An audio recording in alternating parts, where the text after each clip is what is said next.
I'm a 17-year-old 5'3" female, and I live by an elementary school. For the layout of my neighborhood, it's a cul-de-sac on the top of a hill. After the hill and across the street is the school. I really like to run to and back to the school as I live in a nice neighborhood. I'm not considered fat, but I am more mid-size, and I'm trying to get into better shape. But this particular Monday morning made me stop going to the park for 2 weeks. As I was halfway done with my jog, I went across the street on the crosswalk. My foot barely touched the pavement as I got a phone call from my boyfriend, which made me stop in my tracks to answer. Then, I got a gust of wind in my face as a gray 2014 Honda Odyssey almost hit me. The speed limit's about 15 miles on this road, and the psycho was going about 45. I know that might not be that scary, but I could have lost my life that day if it weren't for my boyfriend. To be honest, I'm really glad it was me who almost got hit, and not some clueless little kid who had a higher chance of not paying attention, and who would have probably had a higher chance of getting killed. I later found out that they ended up catching the speeder, and apparently he got his license revoked after breaking traffic laws for like the 5th time, which I hope to God is true, as I never saw that person's car near the school again. And please, coming from a former child educator, please teach your kids to look both ways when crossing the street, and to always slow down in school areas.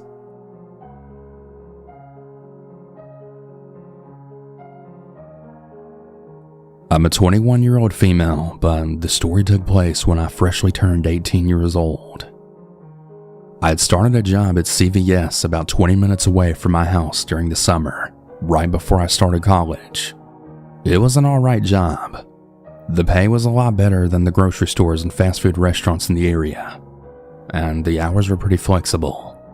I was always stuck working the night shift since I was the youngest and newest employee, but I never really minded that.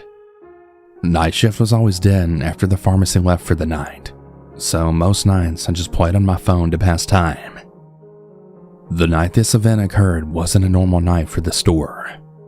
The pharmacy had stayed later than usual until around 9 p.m. in order to catch up on their work. So at about 8:30 p.m., a man entered the store, and I knew just by looking at him that there was something off. He was a large man, and he was really dirty and greasy looking. I said my usual hello, but all he did was stare at me for a few seconds before he went back towards the pharmacy. Well, 9 p.m. rolls around, and the pharmacy comes up to the front to leave. There was no sign of the man anywhere. "Did you guys ring up that guy that came in here?"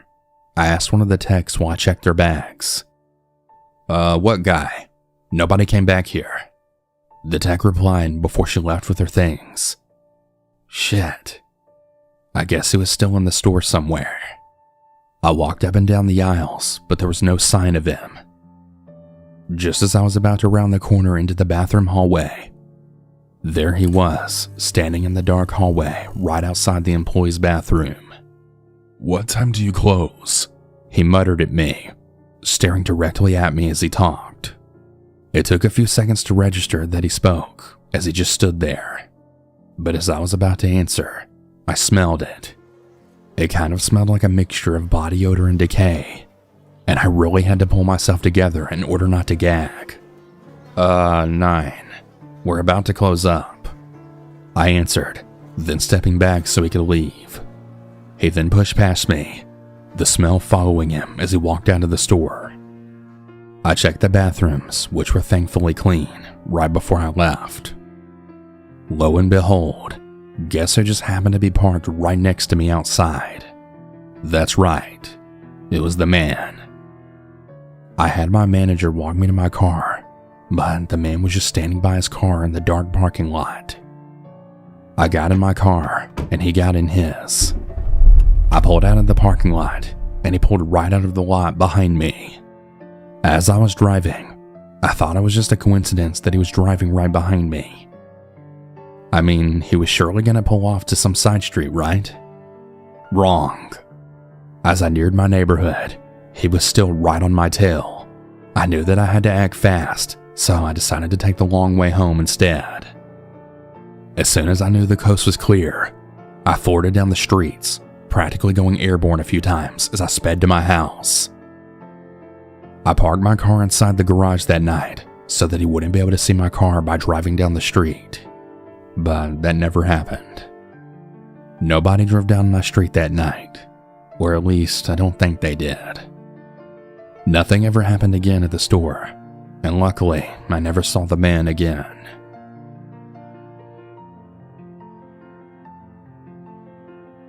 This happened back in October of 2013. I'm a 29-year-old male, but at the time of this event, I was only 21 years old. I had worked at a warehouse from 3 until about 11 p.m. Monday through Friday. Now, usually each night, when me and all of my coworkers would be leaving to head home, the majority of my coworkers would pull out of the parking lot and then would make a right-hand turn, while me and maybe 2 other coworkers would make a left-hand turn. And on this night, those 2 had left before me. When I made that left-hand turn out of the parking lot and came to the first traffic light, I had stopped and waited for the light to turn green.